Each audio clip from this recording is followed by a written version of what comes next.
Hello दोस्तों, स्वागत है आपका अपने परिवार कल्चरल क्लासेस में। दोस्तों, मैं जयंत सर आज लेके आ गया हूँ संपूर्ण क्रांति चैप्टर का सेकेंड पार्ट। दोस्तों, इससे पहले हम लोग इसका फर्स्ट पार्ट कर चुके हैं, जो कि बहुत ही शानदार तरीके से हम लोग किए हैं, ठीक ना। तो चलिए थोड़ा सा आपको बता दें कि उसमें हम लोग क्या क्या पढ़े। दोस्तों, उसमें हम लोग पढ़े कि जयप्रकाश नारायण जब वेल्लोर के लिए रवाना हुए थे, तब मद्रास में अपने मित्र श्री अय्यर के यहाँ 2 दिन रुके थे। तब उससे मिलने आए थे दिनकर जी और गंगा बाबू, ठीक ना। गंगा बाबू तो साथ में ही रहते थे जयप्रकाश नारायण का। उसके बाद दिनकर जी बहुत ही खुश दिखे थे, ठीक ना।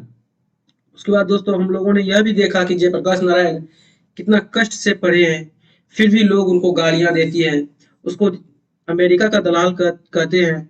उसके लिए एक नारा भी लोग ने बहुत अच्छा बनाई थी कि निक्सन को दे दो तार, जयप्रकाश की हो गई यार, जो कि सरासर गलत है। दोस्तों, लोग की यह सोच आज की सोच से बहुत अंतर है, ठीक ना।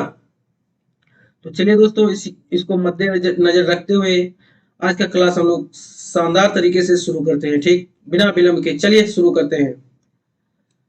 हमसे मिलने आए पुलिस के एक उच्च अधिकारी ने कहा, बड़े उच्चाधिकारी ने कहा, नाम लेना यहाँ ठीक नहीं होगा, कि मैंने दीक्षित जी के मुंह से सुना है कि जयप्रकाश नारायण नहीं होते तो बिहार जल गया होता। ठीक, जयप्रकाश नारायण जी अगर नहीं होता तो बिहार जल गया होता। जब जयप्रकाश नारायण के बारे में आप ऐसा सोचते हैं तो जयप्रकाश नारायण के लिए यह सारा क्यों होता है। दोस्तों, आप जयप्रकाश नारायण के लिए सोचते हैं कि जयप्रकाश नारायण अगर नहीं होते तो बिहार जल गया होता, लेकिन फिर आप जयप्रकाश नारायण को गाली क्यों देते हैं, ऐसा क्यों कहते हैं आप। तो चलिए दोस्तों, यहां तक समझ गए, चलिए आगे देखते हैं। तो उनके नेतृत्व में यह प्रदर्शन और यह सभा होने वाली है। क्यों लोगों को रोकते हैं आप, जनता से घबराते हैं आप, जनता के आप प्रतिनिधि हैं, किसकी तरफ से शासन करने बैठे हैं आप। आपकी हिम्मत की लोगों को पटना आने से रोक लें, उनकी राजधानी है, आपकी राजधानी है। यह पुलिसों का देश है, यह जनता का देश है। दोस्तों, जयप्रकाश नारायण कहता है आप जनता से घबराते हैं, जनता के आप प्रतिनिधि हैं, क्यों लोगों को रोकते हैं आप। ठीक, आपकी हिम्मत की लोगों को आप पटना आने से रोक लें, उनकी राजधानी है भाई, आपकी भी राजधानी है। यह पुलिस वाल क्या, यह पुलिस वालों का देश है, हरगिज नहीं, यह तो जनता का देश है। डूब जाना चाहिए इन लोगों को जो ऐसा सोचते हैं, जो जनता को रोकते हैं उनकी राजधानी में आने के लिए। ऐसी नीचता का व्यवहार, बहुत कठोर शब्द का प्रयोग कर रहा हूं, मैं कठोर शब्द का प्रयोग नहीं करता, लेकिन यह नीचता का व्यवहार है। दोस्तों, जयप्रकाश नारायण भाषण में कह रहे हैं मैं बहुत कठोर शब्द का प्रयोग कर रहा हूं, जो कि मैं कभी नहीं करता हूं कठोर शब्द का प्रयोग, लेकिन क्या करें, मजबूरी है, करना पड़ रहा है। अगर कोई डेमोक्रेसी का दुश्मन है तो वह लोग दुश्मन है जो जनता के शांतिमय कार्यक्रमों में बाधा डालते हैं। दोस्तों, अगर कोई डेमोक्रेसी का दुश्मन है, लोकतंत्र का कोई दुश्मन है, तो वह लोग है। ठीक, डेमोक्रेसी खुद किसी का दुश्मन नहीं हो सकता है। उनकी गिरफ्तारियां करते हैं, उन पर लाठी चलाते हैं, गोलियां चलाते हैं, यह डेमोक्रेसी है। इसके इसे बदलना चाहती है जनता। जयप्रकाश नारायण, छात्र, युवक, क्योंकि जो भी आंदोलन इस देश में आज उठेगा वह नेता युवक रहेगा। दोस्तों, जयप्रकाश नारायण कह रहा है कि इसे बदलना चाहती है जनता। ठीक, जयप्रकाश नारायण बदलना चाहता है, छात्र बदलना चाहता है, युवक बदलना चाहता है, क्योंकि जो भी आंदोलन इस देश में आज उठेगा उसका नेता युवा रहेगा, छात्र रहेगा, इसमें कोई संदेह नहीं है हमको। जयप्रकाश नारायण ऐसा बोलते हैं भाषण में। यह भाषण कहाँ दिए थे, पटना के गांधी मैदान में। ठीक दोस्तों, यह बात याद रखिएगा आप लोग, बहुत ही इंपॉर्टेंट है। ठीक, चलिए आगे बढ़ते हैं। मित्रों, एक बात तो यह करनी थी, मैं जनता हूं, मैं जानता हूं कि डॉक्टर रहमान यहाँ बैठे होंगे तो एक कुछ चिंता में पड़े होंगे कि इस जोर से बोलने का असर मेरे हृदय पर बुरा होगा। मैं भी समझता हूं, अब जरा अपने अपने को बांध के बोलूंगा। जयप्रकाश नारायण बोलते हैं कि मैं जानता हूं कि डॉक्टर रहमान यहाँ कहीं मेरे आसपास बैठे होंगे, वह चिंता में पड़े होंगे कि मैं जो यह बोल रहा हूँ, जोर से जो बोल रहा हूँ, मेरे हृदय पर बुरा असर पड़ेगा। मैं भी समझता हूँ, जयप्रकाश नारायण बोलता है, मैं भी समझता हूँ इसके बारे में। अब जरा मैं थोड़ा अपने आप को कंट्रोल करूंगा, यह मतलब है इस पंक्ति का। दोस्तों, समझ गए आज शानदार तरीके से। तो चलिए आगे देखते हैं। अभी हाल में वेल्लोर में था, अभी वह वेल्लोर में ही है। तो हमारे परम मित्र और स्नेही उमा शंकर जी दीक्षित पटना आए थे। कौन आए थे पटना? उमा शंकर जी दीक्षित। कहाँ आए थे? पटना आए थे। उन्होंने मेरे संबंध में कुछ अच्छी बातें कही, साथ साथ कई प्रश्न उन्होंने उठाए। मेरा मेरा उनका बहुत पुराना संबंध है। किसका किसका? उमा शंकर जी दीक्षित का और जयप्रकाश नारायण का बहुत पुराना संबंध है, बहुत ही घनिष्ठ मित्र हैं वो लोग। तो चलिए दोस्तों देखते हैं आगे। 32-33 का आंदोलन जो चला था, उसमें वह अंडरग्राउंड बंबई में वह रहते थे। अंडरग्राउंड नेता थे दीक्षित जी, अंडरग्राउंड नेता थे। और सदानंद जी ने जो फ्री प्रेस के मालिक भी थे। दोस्तों यहाँ से एक मजेदार क्वेश्चन है कि फ्री प्रेस के मालिक कौन है? तो सदानंद जी। ठीक, समझ गए यहाँ तक? चलिए आगे देखते हैं। उसकी स्थापना की थी उन्होंने। उनको ब्रांड ऑफ मुंबई कहा था, ब्रांड ऑफ बम्बई कहा था। ठीक ना? मुझे भी कोई बड़ी पदवी दी थी, मुझे भी कोई बड़ी पदवी दी थी, यानी कि जयप्रकाश नारायण को भी कोई पद दिया था, बड़ा पद दिया था। लेकिन जयप्रकाश नारायण कह रहा है पर मैं अपनी प्रशंसा नहीं करूंगा, मैं अपनी प्रशंसा कदाचित नहीं करूंगा। उस समय दीक्षित जी से हमारा परिचय और हमारी घनिष्ठता मित्रता हुई। दोस्तों आपको पहले बता दिए हम कि दीक्षित जी और जयप्रकाश नारायण बहुत ही घनिष्ठ मित्र थे। ठीक ना?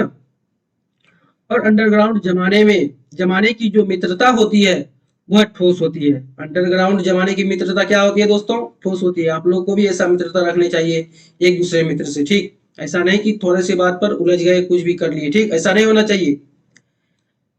चाहे हम कहाँ रहे, कहीं रहे, वह कहीं रहे, ठोस रहती है। यानी कि दोस्तों आजकल के जमाने का दोस्ती क्या है कि एक अगर कोई चला गया आपके पास से तो आप उसको याद भी नहीं करते, लेकिन अंडरग्राउंड जमाने के मित्रता ऐसा नहीं थी। वह कहीं रहे, हम कहीं रहे, उससे कोई फर्क नहीं पड़ता है, बस मित्रता ठोस रहनी चाहिए। ठीक है? इसके बाद हम एक दूसरे के मित्र आज तक बने हुए हैं। दोस्तों आज तक उसका जो मित्रता का चर्चा है पूरे देश में चलता है। ठीक, किसका? दीक्षित जी का और जयप्रकाश बाबू का। ठीक, चलिए आगे बढ़ते हैं। कुछ ऐसे मित्र हैं जिनके भाव अच्छे हैं, कुछ ऐसे मित्र हैं जिनका विचार अच्छा है, जिनका भाव अच्छा है। हमारे पुराने मित्र जो सोशलिस्ट पार्टी में थे या जो भी नहीं भी थे, जो थे या नहीं भी थे, चाहते हैं कि जयप्रकाश नारायण और इंदिरा जी में कुछ मेल मिलाप हो। दोस्तों वही लोग चाहते थे कि इंदिरा जी जो थे, श्रीमती इंदिरा गांधी और जयप्रकाश नारायण के बीच मेल मिलाप हो।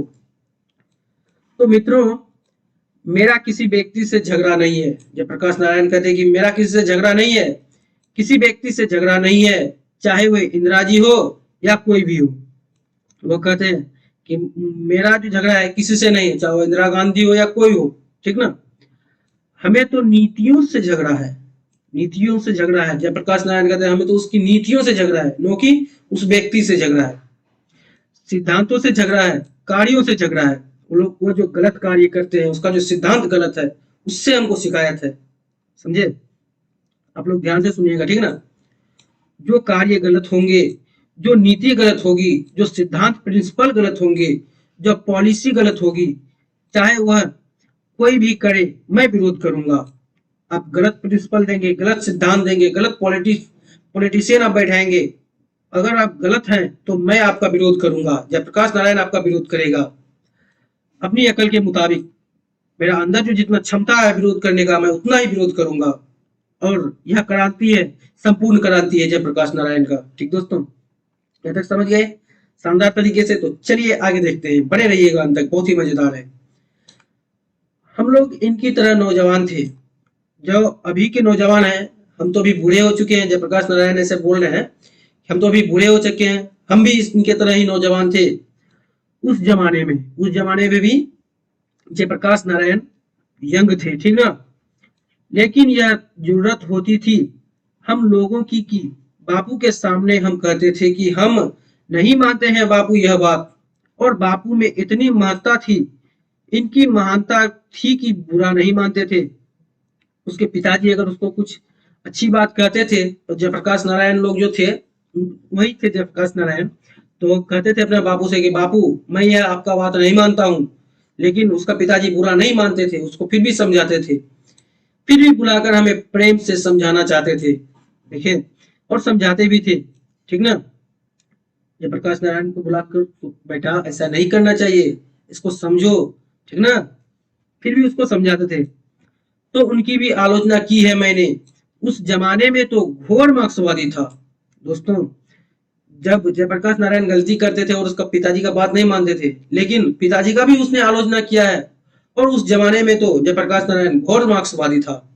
जो कहां से सीख के आया था, तो आइए देखते हैं कहां से सीख के आया था, ठीक ना। बहुत इंटरेस्टिंग है, बने रहिएगा अंत तक। बाद में लोकतांत्रिक समाजवादी बना। वो तो मार्क्सवादी था दोस्तों, कौन? जयप्रकाश नारायण। बाद में लोकतांत्रिक समाजवादी बना, ठीक ना। किंतु बापू के मृत्यु के बाद, जब जयप्रकाश नारायण के बापू के मृत्यु हुई, कई वर्षों के बाद 1954 में मैं सर्वोदय में आया, सब जगह आया। गया बिहार में, गया में भी आया था। गया कहाँ है दोस्तों? ना बिहार में है, ठीक। जवाहरलाल जी भी थे, जवाहरलाल जी भी थे।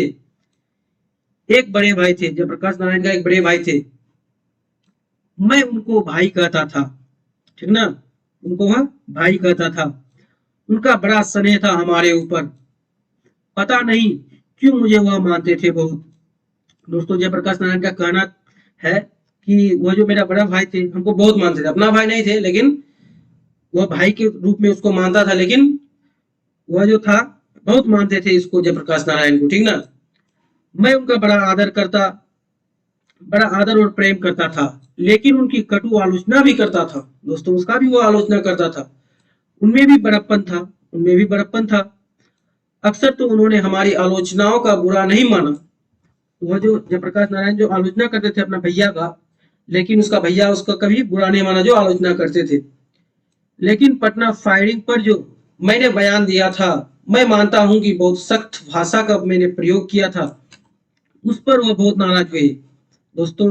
जब वह पटना में भाषण दिया था, फायरिंग पर जो भाषण दिया था, जयप्रकाश नारायण ने बयान दिया था, उस पर वह बहुत दुखी हो गए थे, ठीक ना। लाल बहादुर जी ने कश्मीर के मामले में कुछ किया, उन्होंने मैंने उनकी भी आलोचना की दोस्तों।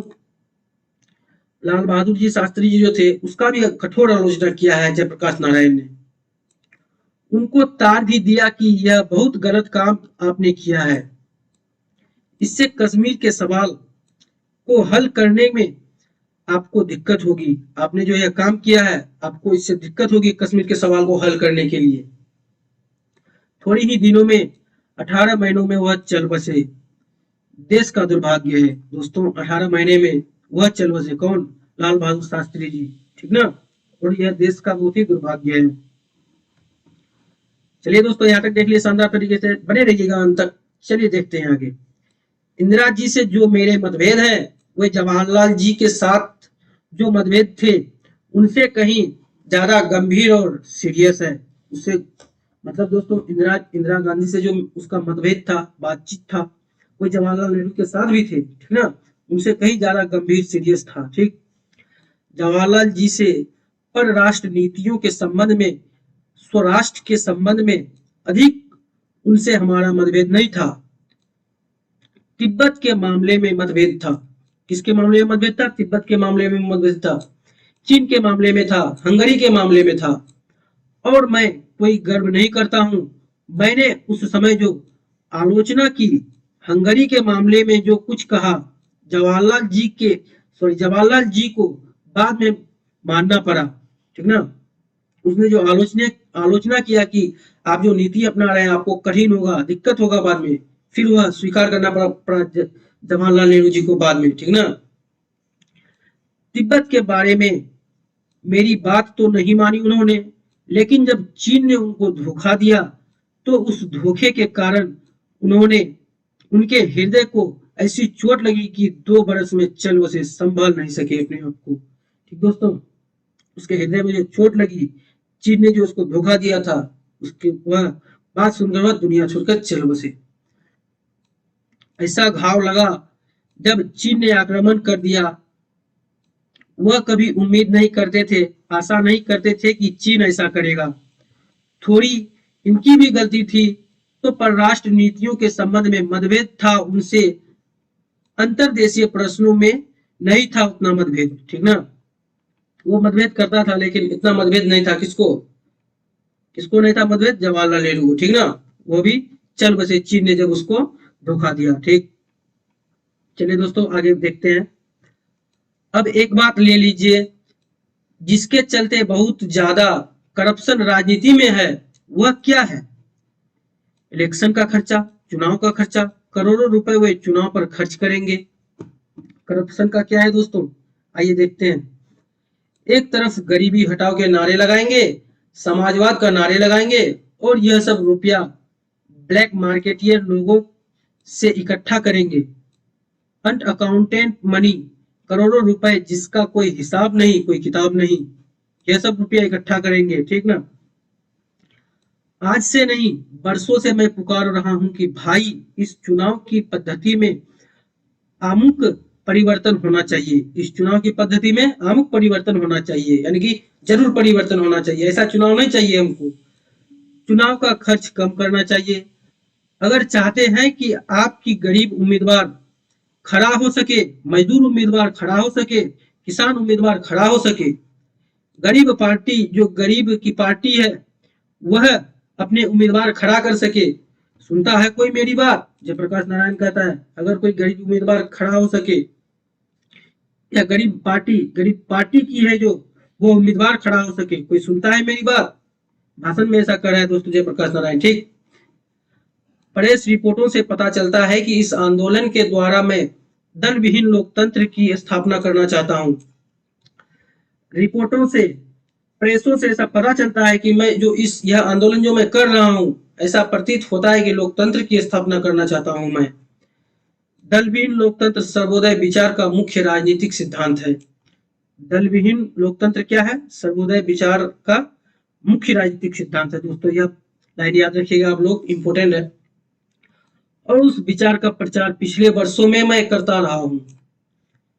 उस विचार का प्रचार मैं पिछले वर्षों से करता रहा हूं, और ग्राम सभाओं के आधार पर दल विहीन प्रतिनिधित्व स्थापित हो सके, इतना भी प्रयत्न कर रहा हूं। दोस्तों देखिए जयप्रकाश नारायण जनता के लिए क्या क्या कर रहे हैं, और यहाँ जो जनता है जयप्रकाश नारायण को गालियां दे रहे हैं। कितनी शर्म की बात है अपने देश के लिए, ठीक दोस्तों। चलिए आगे देखते हैं। परंतु वर्तमान आंदोलन में संदर्भ में मैंने दलविहीन लोकतंत्र का जिक्र कतई नहीं किया है।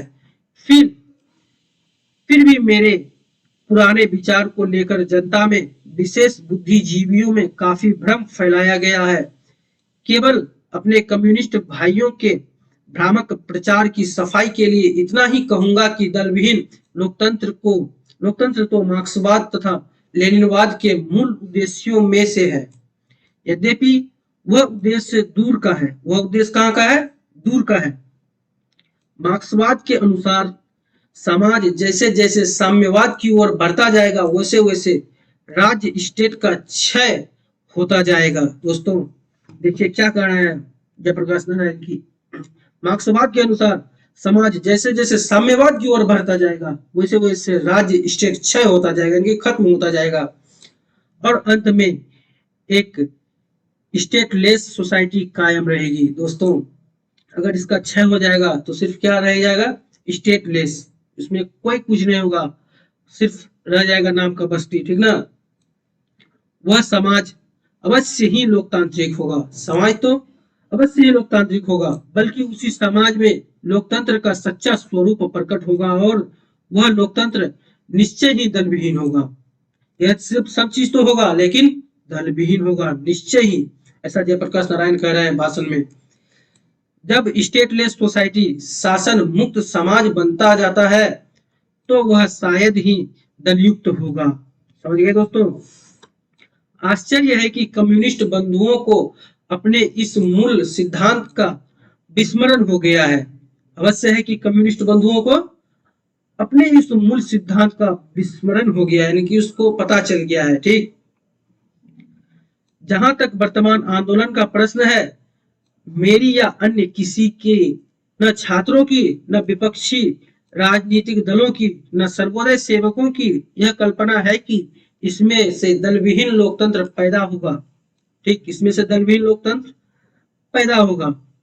विधानसभा का विघटन हो जाएगा तो 6 महीने या वर्ष भर में फिर चुनाव होंगे जो वर्तमान कानून या चुनाव प्रणाली के अनुसार होंगे।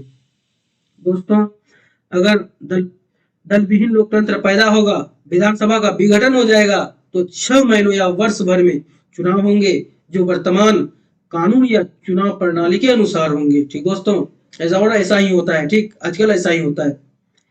विधानसभा के विघटन से संभालना तो यही है कि वर्तमान कानून तथा नियम यदि आदि के अंतर्गत ही पुनर्निर्वाचन होगा। विधानसभा के विघटन से संभावना तो यही है कि वर्तमान कानून तथा नियम के अंतर्गत ही पुनर्निर्वाचन होगा, यानी कि फिर से वोट होगा। ठीक, इसलिए प्रश्न उठता है। अब प्रश्न क्या उठता है भाई, जयप्रकाश नारायण कहता है इसलिए प्रश्न उठता है, तो क्या उठता है ये देखते हैं। जैसा कि पिछले सप्ताहों में कई बार उठा भी है, यह प्रश्न पिछले सप्ताह में उठा भी है। क्या क्या उठा है देखते हैं कि उस हालत में विधानसभा के विघटन से क्या लाभ होगा। उस हालत में विधानसभा के विघटन से क्या लाभ होगा। मुझे खेद है कि इसका उत्तर पिछले दिनों मैंने बार बार दिया है। उसको पता है, जयप्रकाश नारायण को पता है कि मैंने इसका उत्तर जो है, इसका आंसर जो है पिछले दिनों में मैंने बार बार दिया है सबको। ठीक, पर इसको समझने की कोशिश थोड़े ही लोगों ने की है। मैंने जो इसका आंसर दिया है, इसका उत्तर दिया है, इसके बारे में जो समझाया है, लोगों ने इसको समझने की कोशिश बहुत ही कम की है। इसलिए बार बार मुझसे यह सवाल होता है कि जयप्रकाश नारायण वर्तमान चुनाव पद्धति और विधानसभा के चुनाव का कौन सा विकल्प पेश कर रहे हैं। दोस्तों, इसलिए जयप्रकाश नारायण से बार बार यह सवाल पूछा जाता है कि जयप्रकाश नारायण वर्तमान चुनाव पद्धति और विधानसभा के चुनाव का कौन कौन सा विकल्प पेश कर रहे हैं। मेरा अपना विकल्प चूंकि नए ढंग का है। जयप्रकाश नारायण का विकल्प कैसा है, नए ढंग का है, जो घिसे पीटे राजनीतिक चिंतक से अलग है, यानी कि भिन्न है, कि अलग है। ठीक, इसलिए वह लोगों की समझ में नहीं आता है। इसलिए उसका जो विकल्प नए ढंग का है, तो यह लोगों की समझ में नहीं आता है। अगर मैं यह कह दूं कि मेरा विकल्प यह है कि मैं इस आंदोलन और संघर्ष में से एक नई पार्टी का निर्माण करूंगा, तो सब लोग मेरी बात आसानी से समझ लेंगे और उसके बाद मेरी आलोचना शुरू हो जाएगी। ठीक दोस्तों, जयप्रकाश नारायण ऐसा सोचते हैं कि क्या सोचते हैं कि अगर मैं यह कह दूं कि मेरा विकल्प यह है कि मैं इस आंदोलन और संघर्ष में से एक नई पार्टी का निर्माण करूंगा, तो सब लोग मेरी बात आसानी से समझ लेंगे और इसके बाद मेरी आलोचना शुरू हो जाएगी कि यह आदमी केवल अपनी सत्ता के लिए छात्रों और जनता के आंदोलन का दुरुपयोग कर रहा है। क्या कर रहा है, छात्रों और जनता के आंदोलन का दुरुपयोग कर रहा है। लेकिन जब मैं कोई नई बात कहता हूं तो उसको समझने की कोशिश कम ही होती है। दोस्तों, लेकिन जब कोई नई बात जयप्रकाश नारायण कहता है लोगों से, तो उसको समझने वाले बहुत कम ही लोग होते हैं। ठीक, या नहीं होती है, कम होती है या नहीं भी होती है, उसका बात कोई नहीं समझता है। तो क्या है मेरा कहना। दोस्तों, जयप्रकाश नारायण कहता है आखिर मेरा कहना क्या है। संक्षेप में यह है कि आज की परिस्थिति में आम मतदाता को केवल इतना ही अधिकार प्राप्त है कि वह चुनाव में अपना मतदान करें, चुनाव में अपना वोट दें, परंतु मतदान प्रक्रिया न तो स्वच्छ और स्वतंत्र होती है। दोस्तों, आजकल का जो मतदान प्रक्रिया है नो ही स्वच्छ है और न ही स्वतंत्र है। न उम्मीदवारों के चयन में मतदाताओं का हाथ होता है और न चुनाव के बाद अपने प्रतिनिधियों पर उनका कोई अंकुश ही रहता है। मैं इन दोनों कमियों को दूर करने का प्रयत्न कर रहा हूं। ठीक दोस्तों, यहां तक देख लिए, चलिए आगे देखते हैं। अपना देश पिछड़ा हुआ है, इसलिए बावजूद इसके कि हमने लोकतंत्र की स्थापना की है। दोस्तों, अपना जो देश है, भारत देश जो है बहुत पिछड़ा हुआ है। इसके बावजूद इसके कि हमने लोकतंत्र की स्थापना की है, विकसित देशों के लोकतांत्रिक समाज में जो प्रतिभा शक्तियों यानी परस्पर एक दूसरे को प्रभावित करने वाली शक्तियां होती है, जनमत का जो प्रबल प्रभाव प्रतिनिधियों पर निरंतर पड़ता है, वह जो स्वतंत्र और साहसी प्रेस पत्र पत्रिकाओं के रोल होते हैं, शिक्षित समुदाय का जो वैचारिक और नैतिक असर होता है, इस सारे इंफ्रास्ट्रक्चर का यानी जनता और शासन के बीच की संरचना का यहाँ तक नितांत अभाव है। दोस्तों, जयप्रकाश नारायण बहुत ही शानदार तरीके से समझाने का कोशिश करता है जनता को कि इस सारे इंफ्रास्ट्रक्चर यानी जनता और शासन के बीच की संरचना यहाँ तक नितांत अभाव है। ठीक दोस्तों, ऐसी स्थिति में हमारा लोकतंत्र केवल नाम मात्र का रह जाता है। लोकतंत्र सिर्फ नाम मात्र का रह जाता है, ऐसा कोई लोकतंत्र नहीं होता है। ठीक दोस्तों, यहाँ तक देख लिए। चलिए देखते हैं इस पूरी मतलब सब अंतरिम संरचना का इंफ्रास्ट्रक्चर का निर्माण तो एक दिन में नहीं हो सकता। दोस्तों, इस पूरी अंतरिम मतलब इस सब का इंफ्रास्ट्रक्चर का निर्माण एक दिन में नहीं हो सकता है, परंतु उसके अभाव में आम जनता या मतदाता मतदान के सिवा कोई भी पार्ट अदा नहीं कर सकता। इसका कोई भी पार्ट अदा नहीं कर सकता है कोई, जिसके परिणाम फलस्वरूप मंत्री तथा विधायक निरंकुश और स्वच्छंद हो जाते हैं।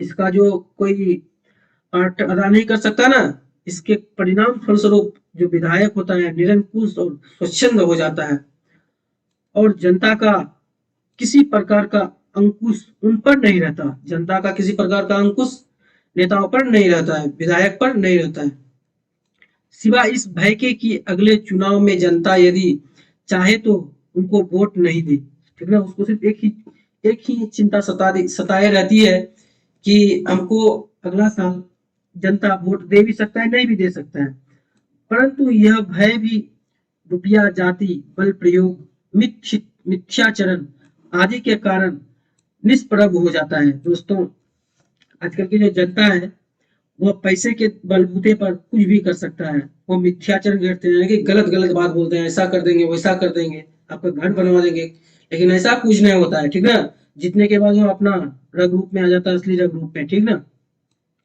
अब चूंकि प्रदेश के छात्र, युवक और सर्वसाधारण जनता जागृत हो गई है। दोस्तों, अब जो है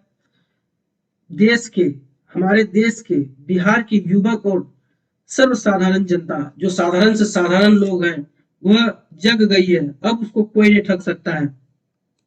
वह आगे बढ़ रही है और कुछ नया चाहती है। आजकल का जो जनता है, जो पिछड़े हुए जाती है, वह भी जानता है कि अब हम आगे बढ़ रहे हैं और कुछ नया करना चाहते हैं। वर्तमान परिस्थिति में परिवर्तन चाहती है। आने वाला जो समय है दोस्तों, उसमें वह लोग परिवर्तन चाहते हैं। ठीक ना, जैसे हम लोग अभी कुछ डिजिटल जमाना है, बहुत डिजिटल जमाना है दोस्तों, इसी तरह सब कोई चाहता है। ठीक ना, अतः इस परिस्थिति का लाभ उठाकर मैं चाहूंगा कि आज जो असंगठित जनता है उसमें ऐसी शक्ति आ जाए कि वह सही आदमी का चुनाव कर सके। दोस्तों, जयप्रकाश नारायण जी कहते हैं कि इस परिस्थिति का लाभ उठाकर मैं चाहूंगा कि जो आजकल की जनता में जो भाव जग रही है नया सीखने की, कुछ नया करने की, जयप्रकाश नारायण इसको कहते हैं कि इसका मैं लाभ उठाकर कहना चाहूंगा आप लोगों से कि ऐसे कोई शक्ति आ जाए कि वह सही आदमी का चुनाव कर सके, यानी कि गलत नेता नहीं चुने, यानी कि सही आदमी को चुने। ठीक ना, तथा चुनाव के बाद अपने प्रतिनिधियों के आचरण पर यथासंभव अंकुश रख सके। ठीक ना दोस्तों, अभी आपको यही समझा है, यही लिखा हुआ है यहाँ पे। तो चलिए देखते हैं आगे। इस संबंध में मेरे कुछ सुझाव हैं। इसके संबंध में मेरे कुछ सुझाव हैं। जयप्रकाश नारायण जी ऐसा भाषण में बोल रहे हैं। क्या सुझाव है जयप्रकाश नारायण के? तो चलिए देखते हैं।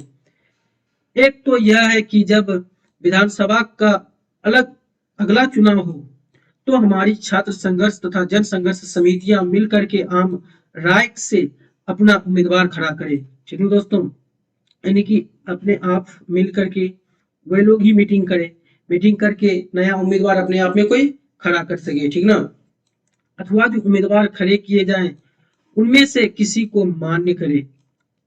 कोई उम्मीदवार को खड़ा करते हैं गांव घर में मुखिया में। दोस्तों हम लोग चलिए छोटी सी स्टार्ट करते हैं, छोटे इकाई से, कि हमारे जो गांव घर में जो मुखिया होते हैं उसको हम ही लोग तैयार करते हैं और उसको सब कुछ बताते हैं कि आपको ऐसा करना होगा, हम लोग के गांव में ऐसा प्रॉब्लम है, ऐसा सब कुछ है। तो वह करते हैं और सब बात सुनते हैं, ठीक ना।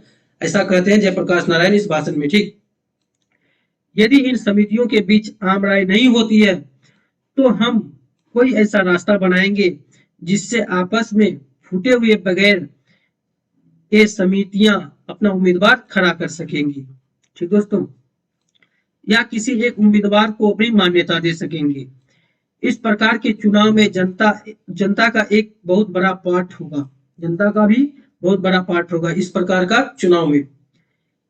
यानी जनता और छात्रों की संघर्ष समितियां उम्मीदवार के चयन में अपना महत्वपूर्ण रोल अदा करेगी। छात्र और जनता क्या करेगी, महत्वपूर्ण रोल अदा करेगी इस निर्वाचन में, इस चुनाव में, ठीक। दूसरी बात यह है कि जो भी उम्मीदवार अमुक चुनाव क्षेत्र से जीतेगा उसके भावी कार्यक्रमों पर कड़ी निगरानी रखने का काम ये संघर्ष समितियां करेंगी। उसके भावी कार्यक्रमों पर कड़ी निगरानी रखने का काम ये संघर्ष समितियां करेंगी, जो समितियां बनाएंगे जयप्रकाश नारायण, ठीक ना। और अगर उस क्षेत्र का प्रतिनिधि गलत रास्ता पकड़ लिया है तो उनको इस्तीफा देने को बाध्य करेंगी। अगर उसका जो समितियां है, प्रतिनिधि अगर गलत रास्ता उसका पकड़ लिया है तो समितियां क्या करेंगी, उसको इस्तीफा देने के लिए बाध्य करेंगे, बोलेंगे चलो चलो तुम इस्तीफा दो, भागो यहाँ से, तुम्हारा कोई जरूरी नहीं इस देश को। इस प्रकार से जनता का अंकुश इन लोगों के ऊपर होगा और आज की तरह निरंकुश और स्वच्छंद वे नहीं रह पाएंगे, ठीक ना दोस्तों। अगर वे लोग गलत रास्ता पकड़ लिए, भटक गए दूसरी तरफ, तो निरंकुश नहीं हो पाएंगे, स्वच्छ नहीं रह पाएंगे आज की जनता, ठीक दोस्तों। तो चलिए शुरू करते हैं फिर से। इस सिलसिले में एक और बात स्पष्ट करना आवश्यक है कि जो संघर्ष समितियों छात्र की या जनता की बन गई है या बन रही है, उनका काम केवल शासन से संघर्ष करना नहीं है, बल्कि उनका काम तो समाज के हर अन्याय और अनीति के विरुद्ध संघर्ष करने का होगा। और इस प्रकार से इस समितियों के लिए बराबर एक महत्वपूर्ण कार्य रहेगा, ठीक दोस्तों, समझ गए यहाँ तक। चलिए आगे देखते हैं। गांव में छोटे अफसरों या कर्मचारियों की, चाहे वह पुलिस के हों या अन्य किसी प्रकार के, जो घूसखोरी चलती है उसके खिलाफ तो संघर्ष ही रहेगा दोस्तों।